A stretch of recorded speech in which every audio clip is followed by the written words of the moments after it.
important Mm-hmm. because everything starts in the mind, right? So for instance, if I'm depressed, it's because I'm having thoughts about maybe thinking that the world is not good, maybe thinking that people around me are not good, maybe thinking that I'm not good enough. So everything starts with the mind. So Mm-hmm. that's why dealing with the mind is so important, because the mind also affects your body.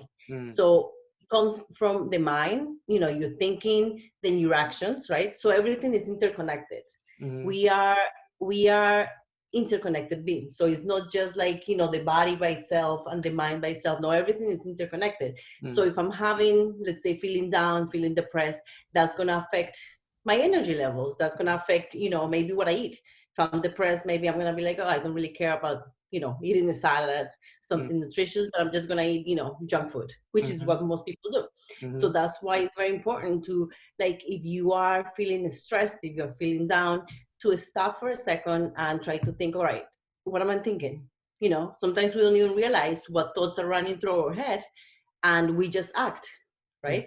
And since we are creatures of habit, we just do what we do every day. And sometimes we just don't do something very simple as take a breath and relax and stop and try to figure out, okay, what am I thinking right now? Or how can I challenge the thoughts that I'm having? Welcome to Q's Health and Wellness Podcast, your source for living a healthier lifestyle and developing a better mind, body, and soul. Through guidance, tips, and stories of highly successful fitness gurus, athletes, and individuals who are passionate about enhancing all aspects of life, we provide you with the tools to help you take your lifestyle to another level. And now your host, Quinn Mitchell. Welcome to Q's Health and Wellness Podcast. This is your host, Quinn Mitchell. Today I have a very special guest. Adriana Albritton is the author of 28 Days to a New Life and the founder of the blog fitandall.com and of Fit Wellness. How you doing today? I'm doing great. Thank you, Quinn. No problem. So for people who's not familiar with you, would you mind giving a brief introduction about yourself? Sure. Well, so I do some fitness coaching. I used to be in the mental health field years ago. I generally specialized in populations who deal with the criminal justice system. So I used to work at Rikers Island. You probably heard of it, in Yep. New York. Mm-hmm. And then I transitioned into fitness when I got pregnant, and then I had my baby. I wanted to do something more flexible, right? Just Mm-hmm. do my own hours, do my own thing. And then, I started doing personal training, fitness coaching, meal planning. I also started doing competitions. Mm-hmm. Um, and now, I integrate fitness, I integrate nutrition, as well as, life coaching when people want. Got you. So when did you first get introduced, or even get started in the fitness industry? So that was around maybe like 9 years ago. Mm-hmm. Yeah. So is it So something that inspired you to get started? um, it was more like life circumstances, just like I mentioned. It was just, the birth of my baby and wanting to do something flexible and kind of like, dealing with mental health, and much more dealing with mental health with people involved in the criminal justice system can be very draining, Mm-hmm. and it's very heavy energy. So after having my son, I kind of like wanted something more light and more easygoing. So Got you. then that's how I transitioned into it. Got you. So I know you may have some clients as well. Before we even jump into the fitness stuff, I know we spoke a little bit briefly about the mental health, because I know a lot of times that gets overlooked, especially when working on the body. So I want to ask you, especially since you're a specialist in it, how important is mental health, and why is it that it gets overlooked nowadays in society? Yeah, well, I mean, it's super important Mm-hmm. because everything starts in the mind, right? So, for instance, if I'm depressed, it's because I'm having thoughts about maybe thinking that the world is not good, maybe thinking that people around me are not good, maybe thinking that I'm not good enough. So everything starts with the mind. So Mm-hmm. that's why dealing with the mind is so important, because the mind also affects your body. So comes from the mind, your thinking, then your actions, right? So everything is interconnected. Mm-hmm. We are we are interconnected beings. So it's not just like, the body by itself and the mind by itself. No, everything is interconnected. So if I'm having, let's say, feeling down, feeling depressed, that's going to affect my energy levels. That's going to affect, maybe what I eat. If I'm depressed, maybe I'm going to be like, oh, I don't really care about, eating a salad, something nutritious, but I'm just going to eat, junk food, which is what most people do. So that's why it's very important to, like, if you are feeling stressed, if you're feeling down, to stop for a second and try to think, all right, what am I thinking? Sometimes we don't even realize what thoughts are running through our head, and we just act, right? And since we are creatures of habit, we just do what we do every day. And sometimes we just don't do something very simple as take a breath and relax and stop and try to figure out, okay, what am I thinking right now? Or how can I challenge the thoughts that I'm having? Right? So if I'm thinking, oh, everything sucks, whatever. So you gotta stop yourself and say, does really everything suck in life? No, right? So it's important to challenge our thoughts. So in order for us to stay in path. And I think actually mental health, it is an overlooked subject, but it is more, we deal with mental health more now than, let's say, 20 years ago, right? 20 years ago, 40 years ago, it was more of a taboo. If you have depression, if you have anxiety, you don't want to tell anybody. So I think that maybe we're progressing little by little and making it more open. But the situation that we've been going through for the past year, that has affected a lot of people. And, the rates of depression, anxiety, they have increased a lot. Yeah, so that's what I was going to ask you next, because I know with being in quarantine and everything, is there anything that you can suggest to help people that are really going through this time? Because a lot of people aren't used to being in the house and seeing the same faces every day. So that gets to a lot of people. Yes, it's inevitable that it's going to get to you, right? So I would say, even if you're feeling overwhelmed and, you can get testy, if you live with other people, it's going to be difficult. If you're not used to, everybody's used to go out to work, just come, at the end of the day, but now everybody's in the same household all day long. So it's going to be tension. So it's important that at least what you should do is at least go for a walk, at least 30 minutes a day. That's going to help clear your mind, and it's going to help you calm down a little bit. So that's one of the things that is important to do. And again, if you don't go anywhere or if you don't do anything, at least try to challenge your thoughts and try to have some goals. Because also, if we don't have any goals, it's like we are victims of society, what societies tell us, So, if we have goals, at least we have something to look forward to. So I think that's very important. So I'm just glad that you brought that up, though, because like I said previously, like a lot of people are even going through this time, and I'm sure you've seen it being a specialist in mental health during this time frame. The rates of depression and even sometimes suicide has skyrocketed because a lot of people, they're trapped in this, basically trapped in the home, and they can't get out, but they don't know how to deal. To me, this is like the first time people have to deal with themselves and deal with the thoughts that's in their head. So the fact that if their mental health is not up to par, or if they don't address it at an early stage, then it could really get to them.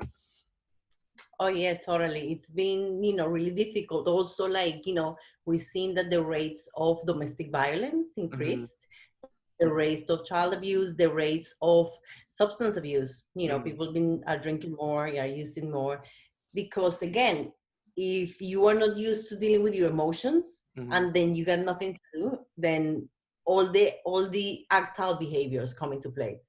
So if I'm not dealing with my emotions properly, what am I going to do? I'm going to act it out in some way or another. So I'm going to be angry at other people, or I'm going to start drinking, or, any of those things. So what would you suggest to people that really can't help with their surroundings being, if they're in a surrounding where the circumstances are like, they can't control those surroundings, so they're just in basically an uncomfortable situation, like I know you said go for a walk, but is there any other things that you can suggest for people that's listening that are in those uncomfortable situations, either because they're at home all the time or because of their environment? It's not a good environment, they're trying to get away. Is there anything that you would suggest to them? Well, I would think, okay, so go for a walk. Also try to watch your diet, because, our diet has an effect on our emotions. Mm-hmm. You know, let's say we're eating junk all day, that's going to affect how I'm feeling, right? Mm-hmm. That's going to give me, you know, my blood levels, my sugar levels are going to go up. So my mood is going to be messed up, right? Mm-hmm. So, you know, you go for your walks, you know, try to eat and have salads every day that's full of antioxidants that is going to help your body and your brain. Also, try to have some kind of social life, even if, let's say, we're in lockdown, let's hope we don't go back to that. But if we do, at least try to maybe do or join some kind of like maybe on Instagram or Facebook, some kind of group, and try to communicate with people like that. You don't feel so isolated.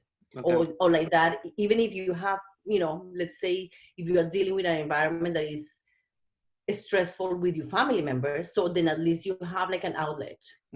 Got you. And I appreciate you giving those tips of advice. And tying back into nutrition, because I know dealing with nutrition and fitness, that's something that I find that a lot of people don't really talk about as well.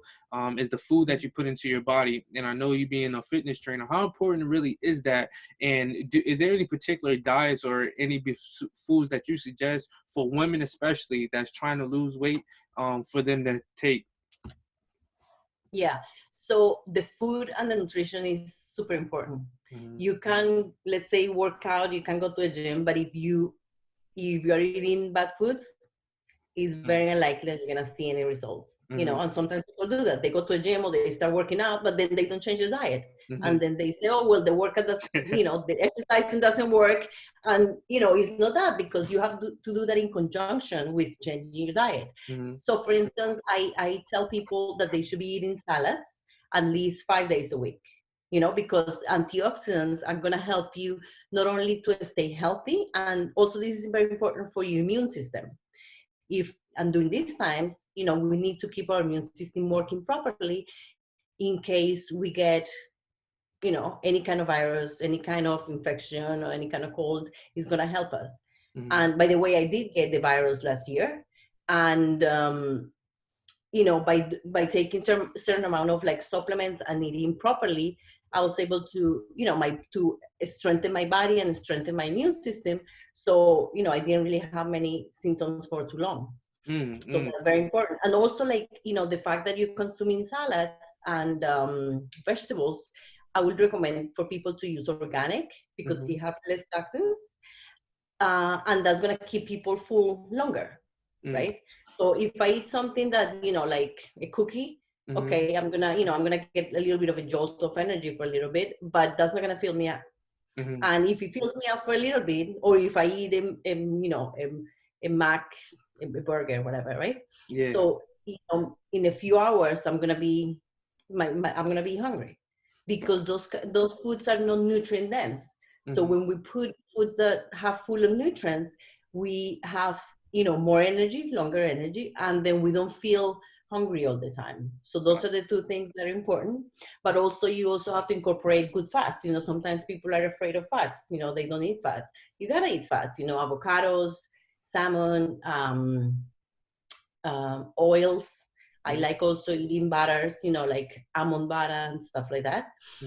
And protein, right? If you want to lose weight, protein is going to help you to build muscle, and it's going to help to keep you satiated longer.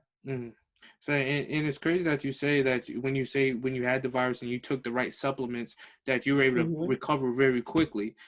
Because a lot of times people, they really don't believe that until they actually run into a real testimonial like yourself, and they say, okay, I had the virus, but I took the right supplements and I got better. So would you mind just sharing even some of the supplements that you did take for people that's listening, just in case you can prevent that? Sure. So I took mega doses. So for instance, let's say if you take vitamin C, right, you're supposed to take, let's say they tell you two pills once a day, right? So I took the doses like 3 times a day. So I will take it in the morning, lunch, and night. I did vitamin C, I did vitamin D. All those are good for immune system. I did something called oregano oil, which is a super powerful antibacterial and antiviral. It comes on the drops. It doesn't taste good, but you know, you gotta do what you gotta do, right? Also, another thing, I did garlic, a lot of garlic. What else?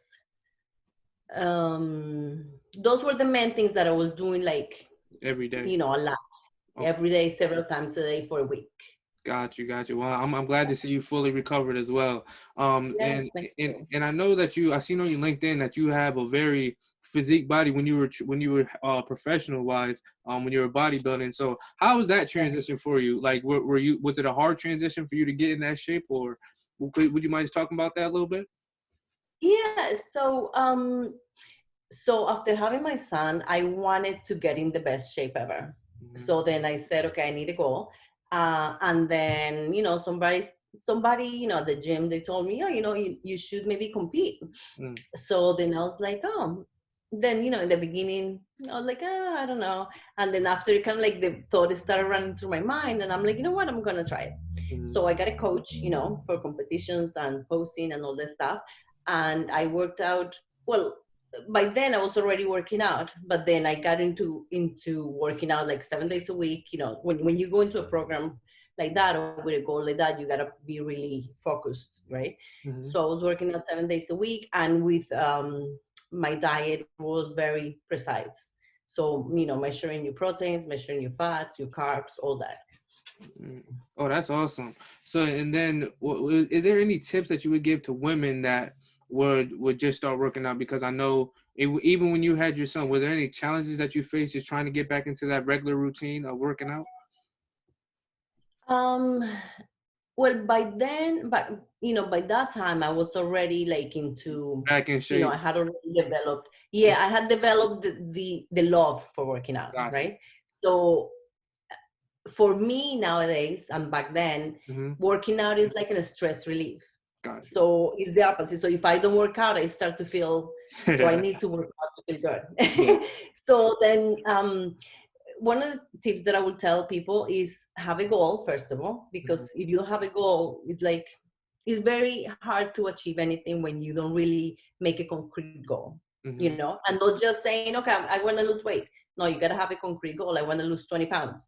I want to lose 20 pounds in the next 6 months, let's say, right? So you have to have a goal with, you know, dated, and also be patient with yourself. Don't expect results overnight. You know, sometimes people expect things to change right away. No, you know, you have to remain consistent and have to remember that nothing happens overnight. But if you continue doing it every day and doing the right steps, you eventually see results. So, you know, because mostly everybody they quit too fast. They say, okay, they didn't see the results when they wanted to see them, and then they're like, oh, this doesn't work. No, it works for everybody. You just have to stick to it. So that ties into my next question I was going to ask. So how did you stay motivated during that process? Because I know you said it was like a stress reliever, but is there anything else that really like motivated you to keep going, like on those days where you didn't want to go to the gym? Well, I made it a priority. Okay. So I put it on my calendar. So I said, okay, at this time I'm going to the gym. Also, if you don't keep yourself accountable, you are very likely to follow through, right? So, you know, I put it on my calendar, okay, at this time I'm going to the gym, you know, Monday, Tuesday, whatever, Monday through Friday, whatever it is. And I stick to it. Even though, you know, despite if it's raining, you gotta remain accountable. And also I had a coach. So sometimes it's easier to be accountable when you get somebody, you know, a coach, a trainer, right? Because you have to show up there, right? And even if you don't have a coach, then get a friend and tell them, okay, you're going to be my, let's say, accountability buddy, right? So, you know, at the end of the day, we touch base. Do you work out? No? Or meet at the gym. Now, you know, or if you cannot go to a gym, then at the end of the day, say, okay, do you work out today? Or let's do a workout via Zoom or something, right? So in order to remain accountable and consistent. But consistency is the name of the game. And that's crazy that you say that, because a lot of people aren't really consistent with themselves, and sometimes they need the extra force, like from a trainer or a friend, just to keep them motivated to keep going. And speaking of which, how did you? So I know you specialize in losing weight, and you know you're very well knowledgeable about that process. And I know a lot of women, when they want to lose weight, the first thing they do is go on the treadmill, and they kill themselves on the treadmill for hours and hours and hours at a time. And I know, because I've had clients that have in the past, they've done that, and they started to slowly but surely start to hate the gym after. So how do you feel about the treadmill theory And what would you suggest for? I know it was ties into the diet as well, but is it something that you suggest for women that's really if they see something online that think just running on the treadmill is just going to do it? But what would you tell them? Yeah, and we need cardio, right? So we need cardio. Let's say, the recommendation is to do 30 minutes, 5 days a week, at least, right? To keep your body healthy and to keep your heart healthy. But we also need to do a strength training. And if we don't, it's very unlikely to see real results in your body composition. Sometimes you see the bodies of the people who let's say just do cardio and elliptical on the treadmill all day. Their body gets, it doesn't get tight, so a lot of people want to lose weight and get tight, but just cardio is not going to do it unless you start lifting. And I'm not talking about you have to lift heavy, but challenge yourself, do biceps, do squats, do deadlifts. If you don't do strength training, it's very hard to see like the results that you really want. When you go to the supermarket, let's say, and you see that magazine, that happens because you are you're doing strength training and you're doing cardio. Got you. And I have just a couple more questions for you. I appreciate all the knowledge that you're giving me, and giving the listeners. So I know you have those quick fixes out there that a lot of women see, like the pills and the vest that they wear. How do you feel about all those? And do you recommend them? Do you mean like the training belts that they wear? Yeah, like that helps them stretch. Well, that I see that as an extra, kind of like, because if you are gonna keep something to, let's say, burn more fat, it's gonna help you a little bit, but it's not really gonna have that effect that you may think it has, right? If you are not really changing your diet and if you are not really exercising, training, that's not gonna do anything. Gotcha. I see it as kind of like an extra, going an extra mile of doing something. The pills, for instance, like, supplements are good, right? So you can take, let's say, carnitine, that helps with your metabolism. You can take, let's say, a pre-workout, so you can sweat more. But that in itself is not gonna do anything. Got you. Yeah. And I know you have a couple books under your belt already, and I know you're very successful in that. So what inspired you to start writing those books that you have already? So I had the blog, right, fitandall.com, and then I was saying, somebody mentioned, oh, why don't you have all that information in one place where you can share it with people? So then I'm like, yes, so then I should write a book. And then I started doing like an outline and say, you know what, I'm going to write a book. And I did the outline as to what would be. So my book is called 28 Days to a New Life. And it has like a program of what to do for 20 days, for a month. What you should be doing, nutrition wise, what you should be getting rid of, because it's important to get rid of all the junk. If you don't, if you keep it in the house, you're going to eat it. Get, the things that you need to get rid of, the exercises that you need, but as also it's important to deal with your mind, so because sometimes when we're stressed, let's say we eat more or we don't work out, right? So then it's important to address your mindset. So in my book, I deal with nutrition, fitness, and also stress management, some of the cognitions that we have that they are unhealthy. Sometimes people have what's called like a black or white thinking. Oh, well, let's say at lunch they eat something that's not good, right? A burger or sweets or whatever. Then they're like, oh, well, I already did that for lunch.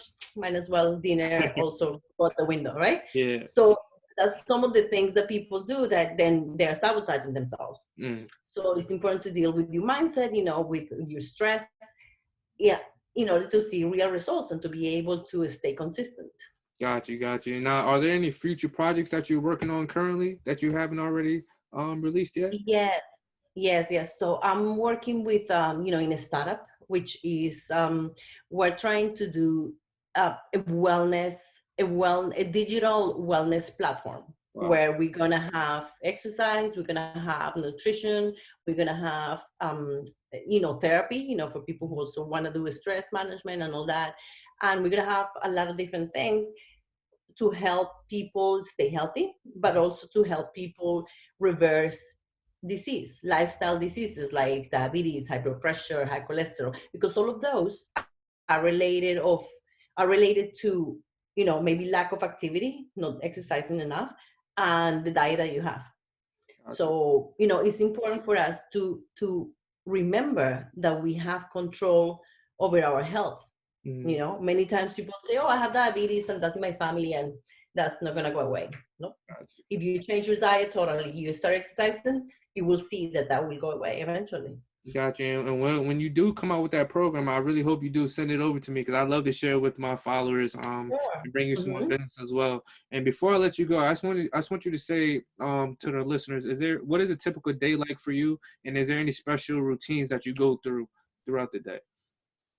Yeah. Well, okay. So for instance, I like to start my day trying to, for a couple of seconds. So if I have time, then trying to think about starting a positive mind, right? So maybe I give gratitude to my God. Sometimes people have different, the higher power, and be thankful for my day, for what I have, and trying to start the day with a positive mindset and a positive energy, right? That's very important.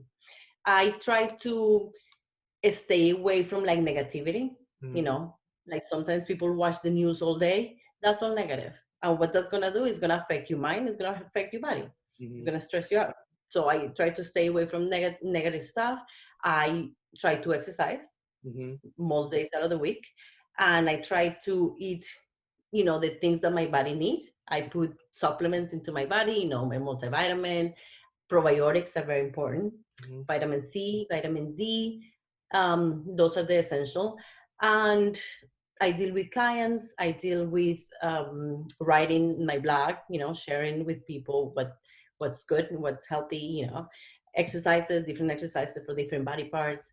And at the end of the day, I also like to kind of like center myself before like falling asleep and trying to think about the day, maybe think about what I'm going to do the next day and try to be thankful. Got you guys. And it's awesome because it's crazy. Me and my mentor had this conversation yesterday, and literally he was telling me I just have to start implementing the same process that you were saying, just waking up in the morning, having gratitude, starting the day with a positive mindset, because those little things can affect your whole day. And it's literally all the successful people that I know, they do the exact same thing. So I'm happy to hear that you do it. And one last question that I have for you, that I ask all of my listeners is, what are you most grateful for? Well, obviously I'm grateful for my life, right? My health. I'm grateful for my son, my family, the people who my loved ones.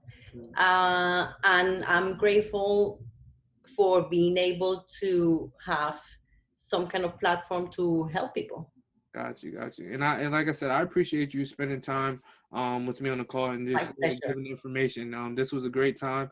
And hopefully in the near future, because I know you're in New York, so once all this clears up, we could do either like a workshop or something on the beach. And definitely work with clients and stuff. But I appreciate you coming on the show. Yeah. Oh, it's my pleasure. Thank you so much for having me, and thank you for doing this, because a lot of people need to hear from others, and I'm sure they are very grateful to hear from you, your expertise, and your guests. Yes, I appreciate it. I will look forward to working with you soon. Thank you so much. Thanks for joining us on this episode of Q's Health and Wellness Podcast. Don't forget to subscribe or to leave us a review on iTunes or the listening platform of your choice. Also, please check us out at QuinnMitchellII.com, as well as find us on Instagram for more useful content and resources.